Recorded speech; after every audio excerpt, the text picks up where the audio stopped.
At my son's funeral, his wife threw me out of my own house. I'm Thomas Mitchell. What happened next changed everything. Picture this. Your child just died. You're grieving, and your daughter-in-law looks you in the eye and says, "Stop crying, pack your bags, and get out of my house now."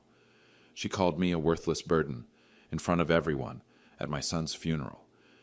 But here's what Victoria didn't know. The house she was kicking me out of? I built it in 1987. The money she thought she inherited? $850,000 that was always mine. For 8 years, she lived off my generosity while treating me like charity. Instead of arguing, I just walked away. Sometimes silence is the most powerful response of all. If you're new here, hit subscribe. I share stories about standing up to disrespect, and trust me, you'll want to see how this ends. Because what Victoria discovered 3 days later taught both of us that assumptions can cost you everything.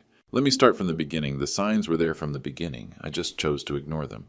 When my son David died in that car accident 2 months ago, Victoria immediately took charge. "Don't worry about the arrangements, Tom," she said. "I'll handle everything." What she really meant was, "Stay out of my way." At the funeral home, she made every decision. The casket, the flowers, even the music. When I suggested David's favorite song, the one we used to play when we built this house together in 1987, she cut me off. "That's too depressing," Victoria said. "We need something more uplifting." I watched her command the room in her $300 black dress, directing everyone like she was the director of this tragic play. And me? I sat in my old gray suit, the one I'd worn to my wife's funeral 2 years earlier, feeling invisible. The second sign came during the reception at our house. My house, technically, though Victoria had been treating it like hers since David's death. She pulled me aside in the kitchen. "Tom, we need to talk about your situation." "My situation?" "You're financially dependent on us now. David was supporting you, and with him gone." She shrugged. "I can't carry that burden." Burden. That word hit harder than expected. "I've been more than generous letting you stay here," she continued. "But this house is mine now. Everything is mine. David left it all to me." I nodded slowly. Victoria saw that nod as defeat. What she didn't see was calculation. She had no idea that David had never owned this house. He lived here, yes. Grew up here, absolutely. But owned it? Never. She also didn't know about the filing cabinet in the basement. 4 drawers of meticulously organized financial records going back 40 years. The CPA in me never threw anything away. Most importantly, she didn't know about the trust. But I'm getting ahead of myself. The funeral guests saw what Victoria wanted them to see. A successful real estate agent taking charge during a family crisis, and an old man who couldn't handle his own affairs. They watched her shake hands and accept condolences like she was the head of the family now. Meanwhile, I sat quietly in David's old recliner, the one I'd bought him for his 16th birthday, and listened to her paint me as the dependent father-in-law. "Tom's having a hard time adjusting," I heard her tell our neighbor Helen Davis. "The poor man doesn't understand finances. David handled everything for him." Helen shot me a sympathetic look. She'd known me for 37 years, since the day I broke ground on this lot. But even she seemed to believe Victoria's version of reality. That's when I realized something important. People see what they expect to see. Victoria expected to see a grieving widower who couldn't manage on his own. So that's what she saw. The old Honda Civic I drove instead of something flashy. The simple clothes I wore instead of expensive suits. The quiet way I handled my grief instead of making a show of it. She mistook humility for helplessness, quiet for weak, generous for desperate. It was an understandable mistake. I'd spent 2 years since my wife Margaret's death living simply. No need for expensive toys or status symbols when you're learning to live alone. David understood that. He respected my choice to downsize my lifestyle. But Victoria? She measured worth by appearance, by volume, by who controlled the conversation. She was about to learn that the most dangerous person in any room is the one who doesn't need to prove anything. As the last guests left that Tuesday evening, Victoria cornered me by the front door. "I meant what I said, Tom. This arrangement isn't working anymore." I looked around the living room I'd painted 3 times over the decades. The hardwood floors I'd installed by hand. The crown molding I'd measured and cut with David when he was 12. "I understand," I said quietly, but Victoria had no idea what I understood, and she definitely had no idea what was coming next. Wednesday morning brought clarity and coffee in equal measure. I sat at my kitchen table, the one Margaret and I had bought at a garage sale in 1986, and made a list. Not of what I was losing, but of what Victoria thought she was gaining. The house, 2,400 square feet of memories on Maple Street in suburban Cleveland. Current market value, according to Victoria's own real estate expertise, $420,000. The life insurance, David's policy through his engineering firm, $150,000. Victoria had already started spending that money in her head. The furniture, everything from Margaret's antique china cabinet to David's collection of engineering textbooks, not valuable to others but priceless to me. My dignity, watching Victoria parade around like she'd inherited a kingdom when she'd actually inherited nothing at all. But here's what really bothered me. It wasn't the money or even the house. It was the erasure. Victoria was systematically removing every trace of the life Margaret and I had built here. She'd already boxed up Margaret's photos from the mantel. David's childhood drawings were gone from the refrigerator. Even my old CPA certificates had disappeared from the den wall. "I'm redecorating," she explained when I asked about Margaret's photos. "David always said this place needed updating." Updating, as if 40 years of memories were outdated software. She gave me 30 days.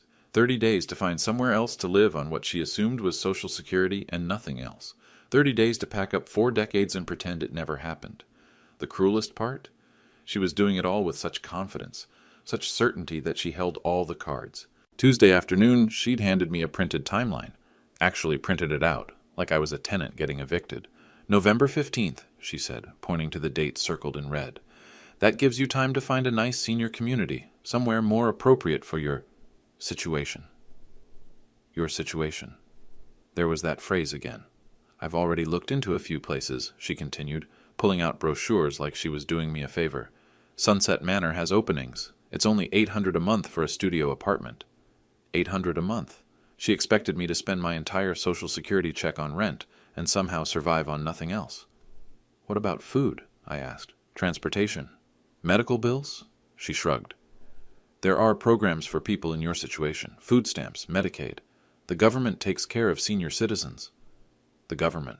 Like I was some charity case who'd never contributed anything to society. That's when I realized Victoria didn't just want me gone. She wanted me grateful for the opportunity to leave.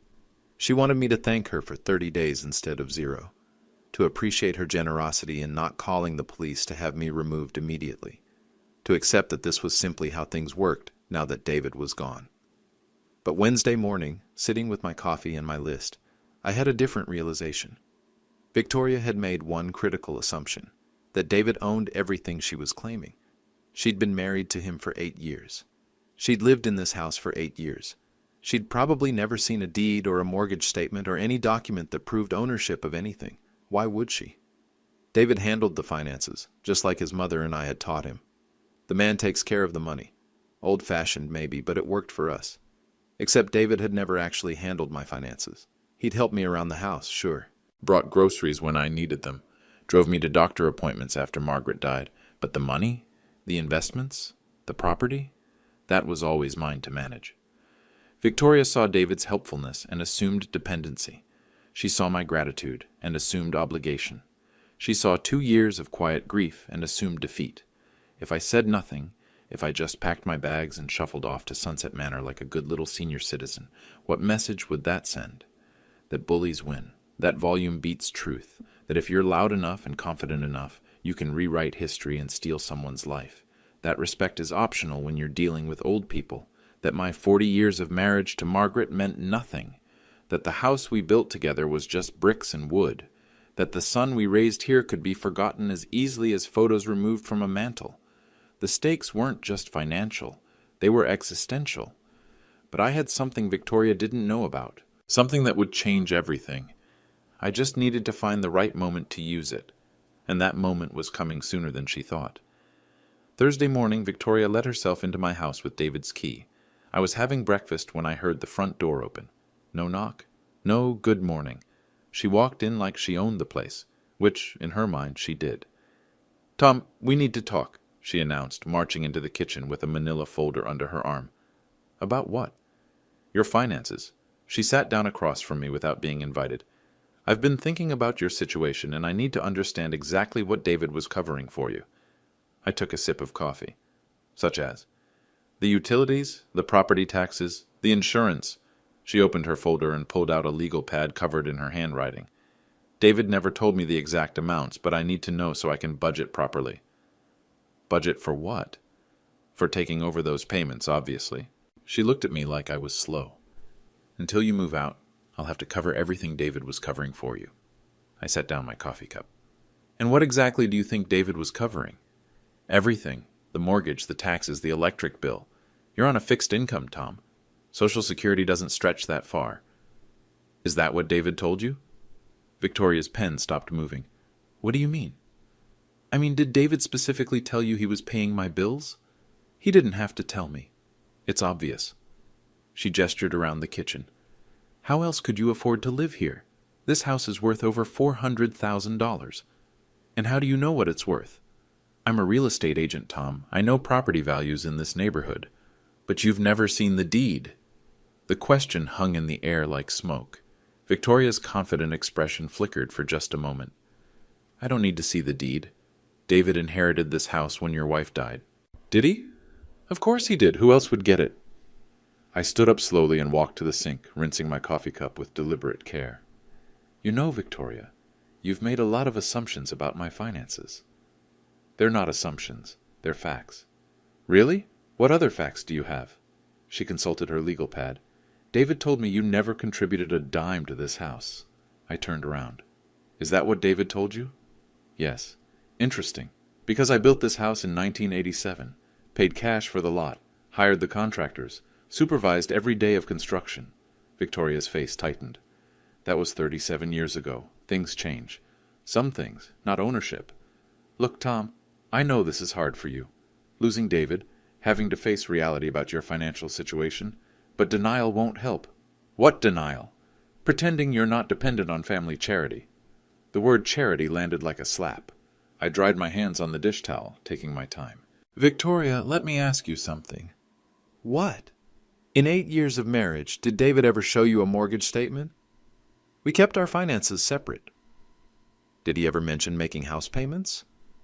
We didn't discuss every detail of his expenses. Did you ever see him write a check for property taxes? Her silence was answer enough.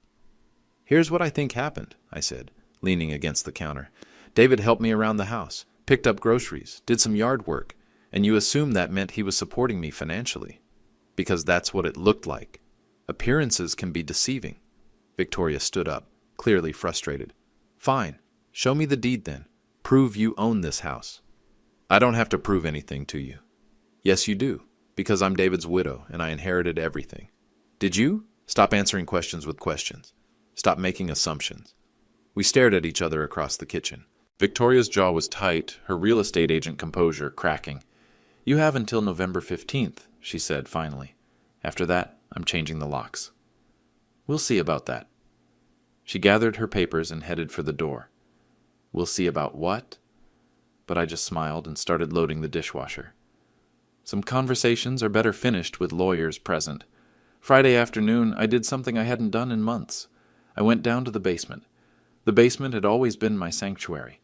Margaret used to joke that I was like a squirrel down there, storing away every document and receipt like they were acorns for winter. You never know when you'll need proof of something, I'd tell her. She'd roll her eyes and remind me that normal people didn't keep 40 years of bank statements. But I wasn't normal people. I was a CPA who'd learned early that paper trails tell stories, and stories protect you when memories fail or people lie. The filing cabinet stood exactly where I'd left it, 4 drawers of meticulous organization, each drawer labeled by decade, each file folder labeled by category, each document filed chronologically. It was beautiful in its own way. I pulled out the bottom drawer first, 1980s, the decade that changed everything. Inside, I found the folder I was looking for, Real Estate, 447 Maple Street. Yes, 447. The house number Victoria thought she now owned. The first document was the original land purchase agreement, March 12, 1987. Thomas Mitchell, buyer. $43,000 for the lot. The second document was the construction contract, Mitchell & Sons Building Company. No relation to me, just a coincidence of names. $78,000 for a custom colonial. The third document was the most important, the original deed, recorded March 15, 1987. Owner, Thomas Mitchell, no cosigner, no joint ownership, no mortgage. I'd paid cash for everything. Victoria had no idea, of course. She'd been 4 years old in 1987, probably learning to tie her shoes while I was learning to read blueprints. But there was more in that folder. Much more. Insurance policies, property tax receipts, utility connection agreements, all in my name, all paid by me, all proving continuous ownership for 37 years. David's name appeared nowhere in any of these documents. I pulled out the second drawer. 1990s. More of the same. Property taxes paid annually by Thomas Mitchell. Insurance premiums paid quarterly by Thomas Mitchell. Even the landscaping receipts were in my name. The 2000s drawer told the same story, and the 2010 S, and the most recent file from 2024. But the real surprise was in the very back of the bottom drawer, in a folder labeled Trust Documents, Private. This was the folder Victoria definitely didn't know about. Inside were papers that would change everything, documents that told a story she couldn't imagine. The first paper was a trust agreement, dated June 15, 1985, before David was even born. The Thomas and Margaret Mitchell Family Trust.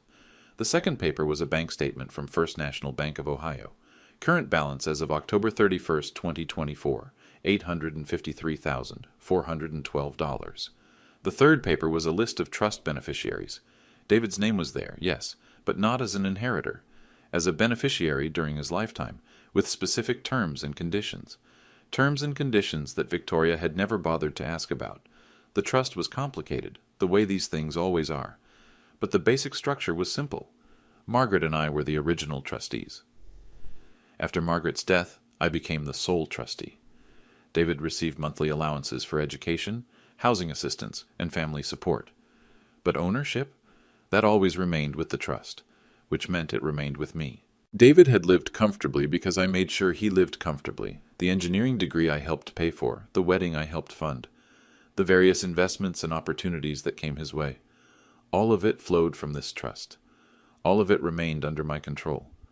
Victoria saw David's comfortable lifestyle and assumed he was independently wealthy. She saw his generosity toward me and assumed it came from his own earnings. She never imagined that the money flowing from David to me was actually my own money flowing back home. It's funny how assumptions work. You see what fits your expectations and ignore what doesn't. Victoria expected successful young couples to support their aging parents. So when she saw David helping me, she assumed dependency. She never considered the possibility that I was helping him. But there was one more document in that folder. One that would matter most when the time came for truth-telling. David's life insurance policy. $150,000, just like Victoria said. But the beneficiary wasn't Victoria. The beneficiary was the Thomas and Margaret Mitchell Family Trust, which meant the beneficiary was me. Victoria had been spending money that was never hers to begin with, making plans with resources that belonged to someone else, building a future on a foundation that didn't exist. I closed the filing cabinet and headed back upstairs. In the kitchen, I made myself a sandwich and thought about timing. Victoria had given me until November 15th to move out. Today was November 1st. That gave me exactly 2 weeks to decide how to handle this situation. I could call her right now, explain the truth, show her the documents, watch her world collapse in real time. Or I could wait. Let her keep making assumptions. Let her dig the hole deeper. Let her learn the lesson the hard way. As I ate my sandwich, I remembered something my old business partner used to say. Tom, sometimes the best negotiation strategy is letting the other guy talk himself into a corner. Victoria was definitely talking herself into a corner. The question was, how deep did I want to let her dig before I stopped her? I looked around the kitchen I'd designed 37 years ago. The cabinets I'd chosen, the countertops I'd installed, the windows I'd measured and ordered, my house, my trust, my choice.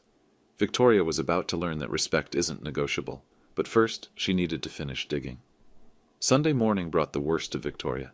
I was getting ready for church when she arrived with 3 of her real estate agent friends. She'd invited them for what she called a consultation about the house's potential. I heard them before I saw them. Victoria's voice carrying through the front door.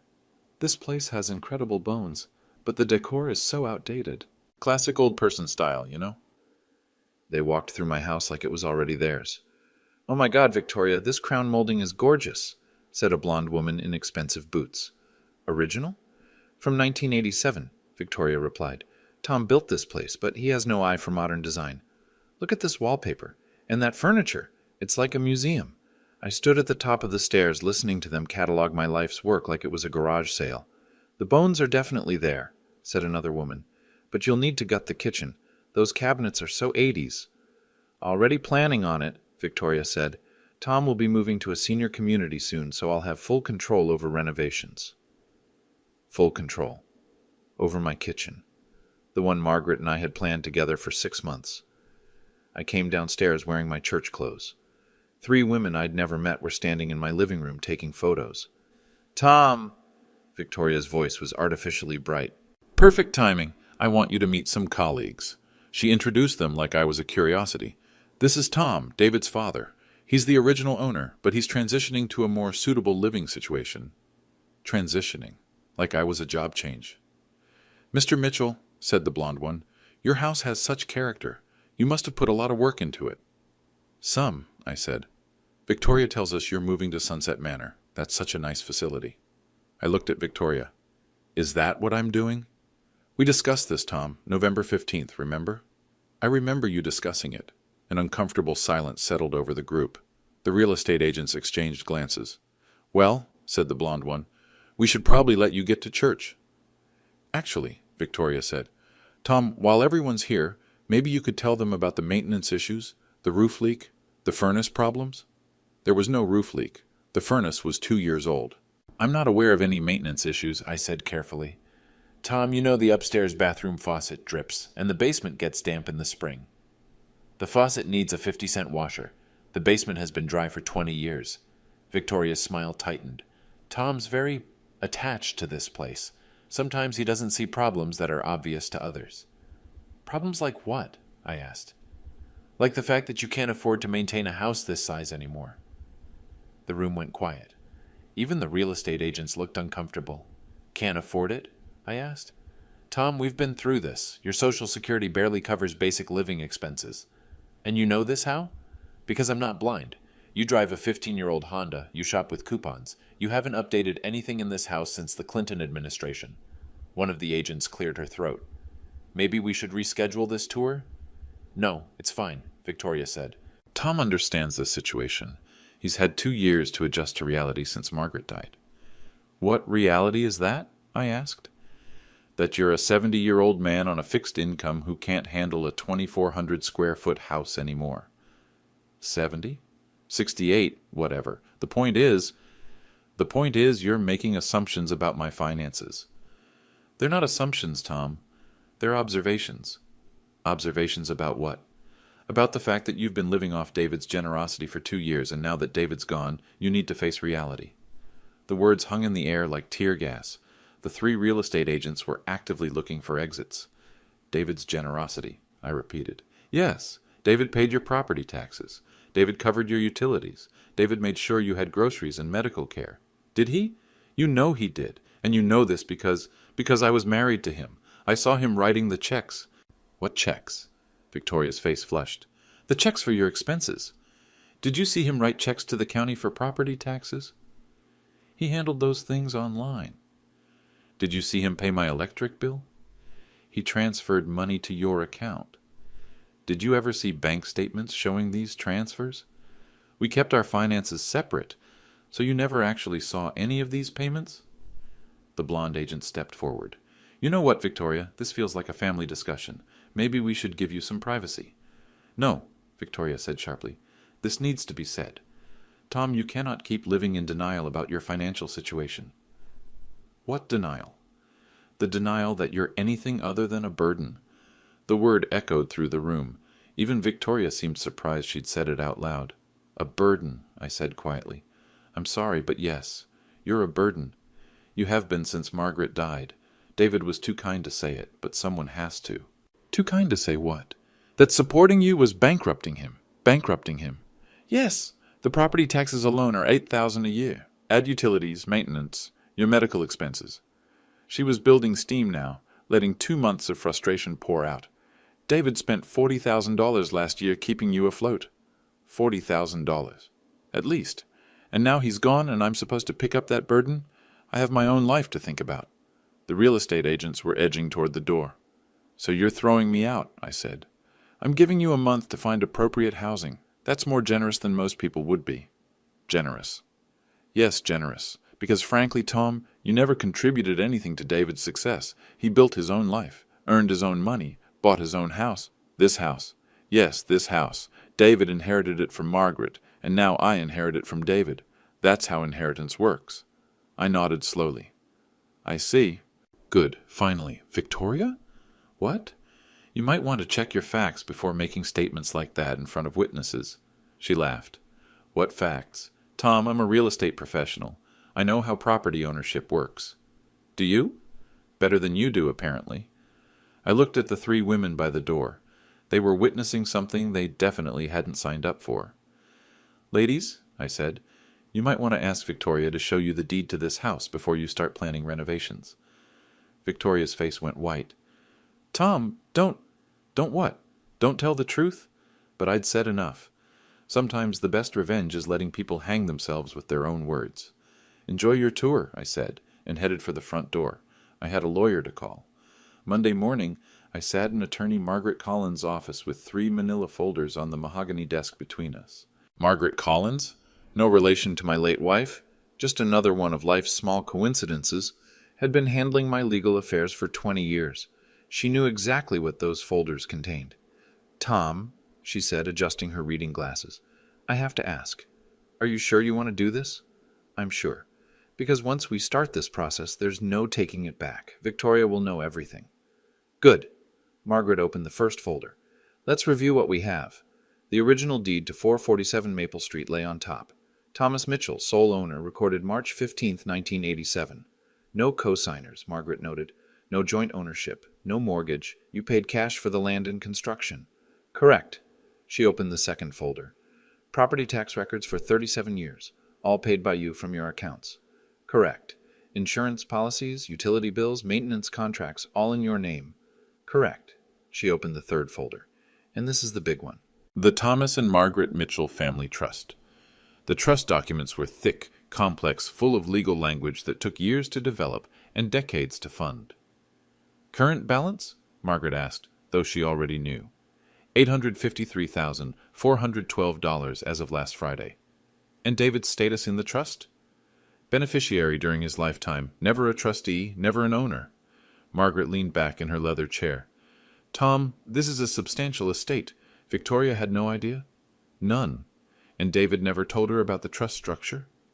David was a good son, but he wasn't detail-oriented about finances. He knew I helped him when he needed help. He probably never thought to explain where the money came from. So Victoria assumed that David was supporting me instead of the other way around. Margaret shook her head. It's understandable, I suppose. Young couples don't usually have trust this size backing them up. The irony is beautiful, I said. Victoria kicked me out of my own house using my own money to threaten me. How so? David's life insurance, $150,000. She's been making plans with that money for 2 months. But the beneficiary is the trust, which means the beneficiary is me. Margaret pulled out a calculator. So let me make sure I understand. Victoria thinks she inherited a $420,000 house and $150,000 in life insurance. That's right. But actually she inherited nothing. The house belongs to you, and the insurance money goes to your trust. That's right.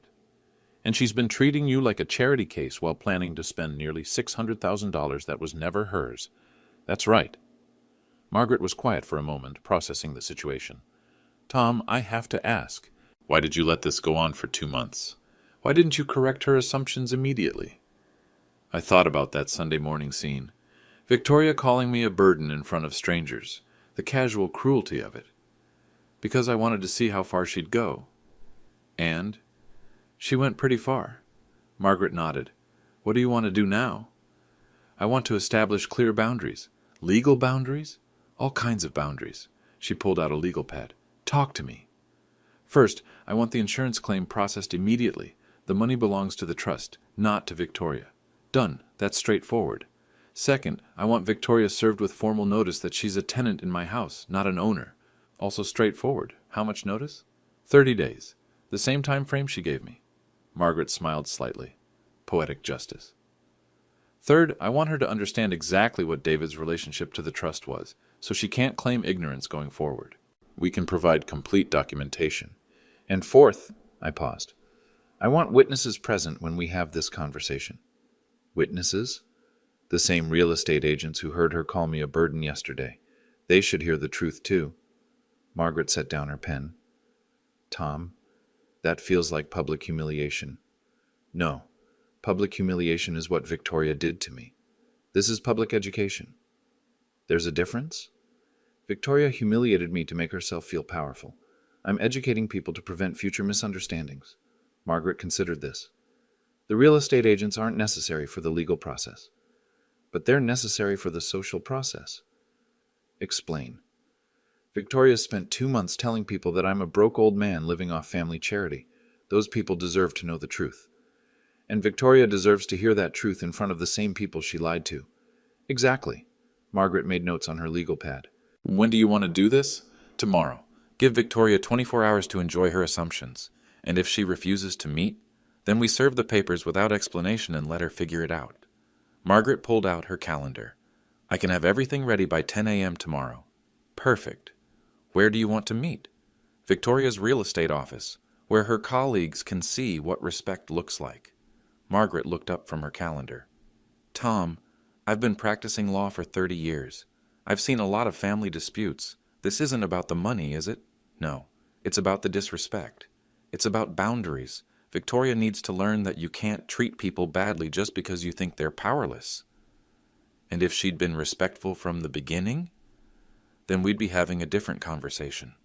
I would have explained the situation privately and helped her transition to independence. But she wasn't respectful. She was cruel. There's a difference between grief and cruelty. Margaret closed the folders. I'll make the calls this afternoon. Thank you. Tom? Yes? For what it's worth, I think David would be proud of how you're handling this. I stood up and shook her hand. David taught me something important. What's that? That quiet strength beats loud ignorance every time. He was a smart boy. He learned from the best teacher. Margaret? No, life. Life taught him that respect is earned, not inherited. As I left the law office, I thought about Victoria's timeline. She'd given me until November 15th to move out. Tomorrow was November 5th. She was about to learn that some deadlines cut both ways, and some assumptions cost more than you can afford to pay.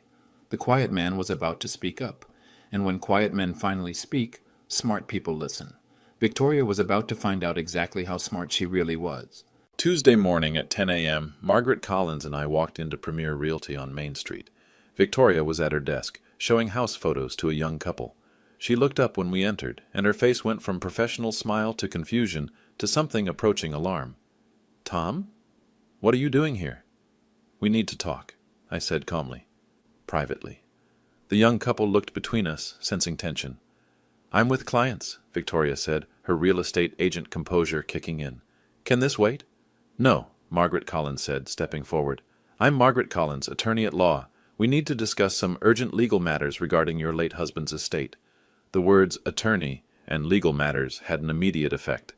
The young couple exchanged glances. Maybe we should reschedule, the husband said. No, that's fine, Victoria said quickly.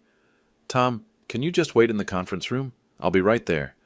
Actually, Margaret said, I think your colleagues should hear this too. Victoria's face went pale. My colleagues? The 3 ladies from Sunday. I believe they're planning renovations based on some assumptions that need to be corrected. Around the office, conversation slowed.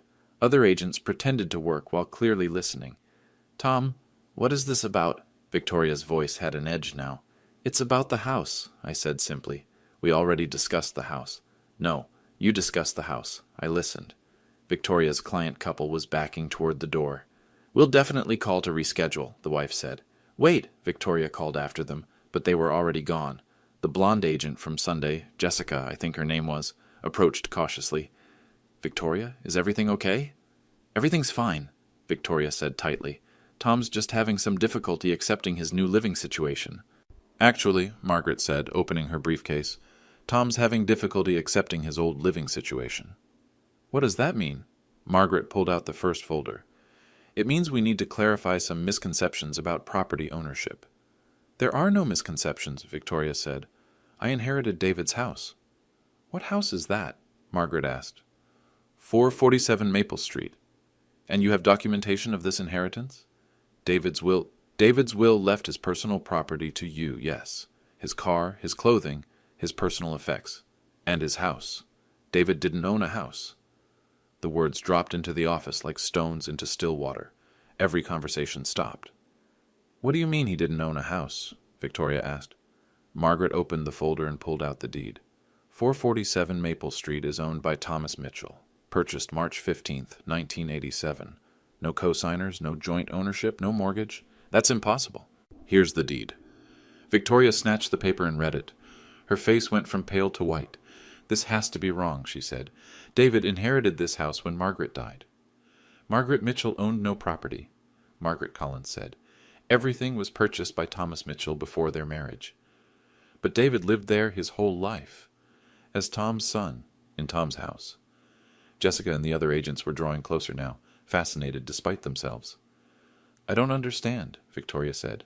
"David paid all the bills, the taxes, the utilities, everything." "No," I said quietly. "David helped me around the house. I paid all the bills." "That's not true." Margaret pulled out the second folder. "Property tax records for 37 years, all paid by Thomas Mitchell. Insurance policies," she continued, pulling out papers, "all in Thomas Mitchell's name. Utility bills, bank records, maintenance contracts, all Thomas Mitchell." Victoria stared at the papers like they were written in a foreign language. "This doesn't make sense," she said. "David had money, good money. He was an engineer." "David was comfortable because Tom made sure he was comfortable," Margaret said. "What does that mean?" Margaret pulled out the third folder. "The Thomas and Margaret Mitchell Family Trust. Current balance, $853,412. The office was completely silent now. "David was a beneficiary of the trust during his lifetime," Margaret continued. "Tom provided financial support for David's education, his wedding, his various needs."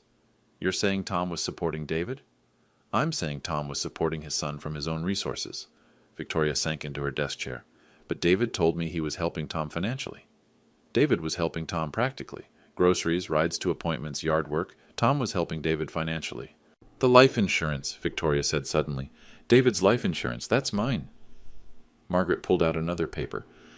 "The beneficiary of David's life insurance policy is the Thomas and Margaret Mitchell Family Trust." "No." "Yes."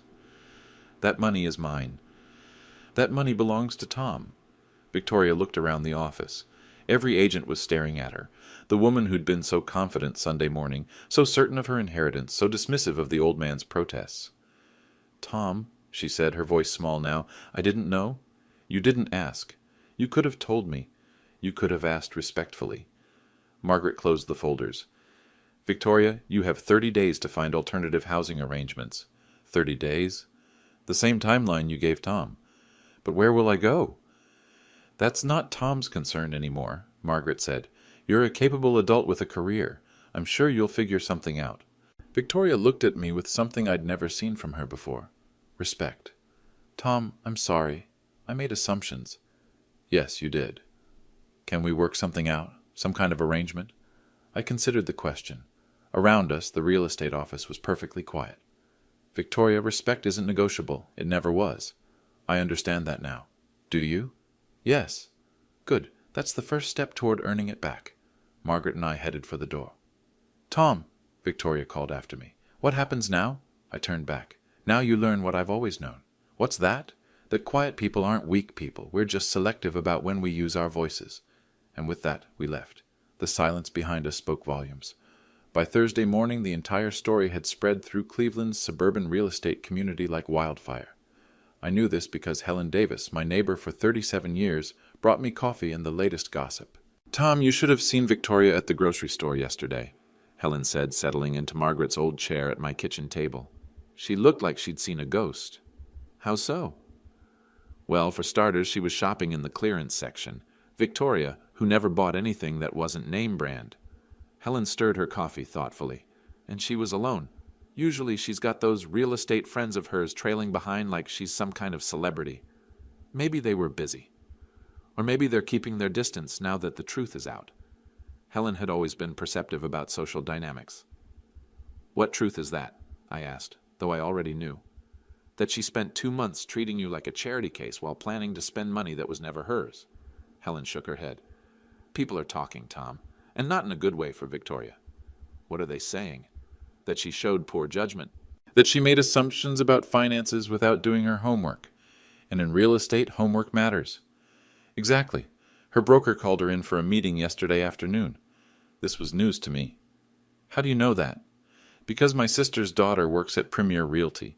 She said the whole office was buzzing about what happened Tuesday morning.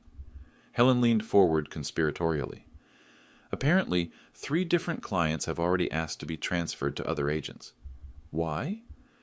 Because if Victoria can't figure out who owns a house she's been living in for 8 years, how can she be trusted with their real estate transactions? I hadn't considered that angle, but it made sense. Real estate was built on trust and competence. Victoria had publicly demonstrated a lack of both. There's more, Helen continued. You know that young couple she was meeting with when you showed up? Vaguely.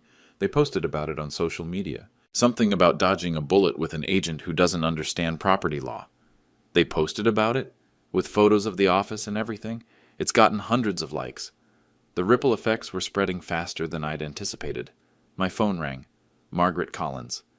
Tom, we have some developments. Good or bad? Depends on your perspective. Victoria's attorney called this morning. She hired an attorney? Apparently. He wanted to discuss a settlement.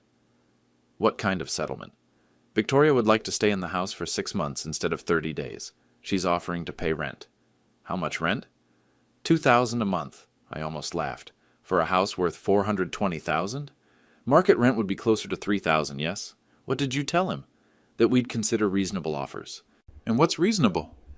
$3,500 a month, first and last month in advance, plus a security deposit equal to 1 month's rent. So $10,500 up front? Correct. If she wants to stay, she pays market rate like any other tenant. Can she afford that? That's not our problem. But her attorney seemed to think it might be challenging given her current circumstances. After I hung up, Helen was studying my face. Victoria wants to stay? She asked. She wants to pay below market rent to stay. And you said? I said she can pay market rent like anyone else. Helen nodded approvingly. Fair is fair. Friday afternoon brought another visitor, David's old college friend, Mike Thompson. Tom, I owe you an apology, he said at my front door. For what? For believing Victoria's version of things. She told everyone that David was supporting you financially. And you believed her. I did. And I'm sorry. I should have known better. Mike shifted uncomfortably. The thing is, David always talked about how proud he was of your success. How you'd built this house, how you'd managed your investments, how you'd taught him about financial responsibility. So, why did you believe Victoria? Because it fit what I expected to see. Old man, dead wife, grown son helping out.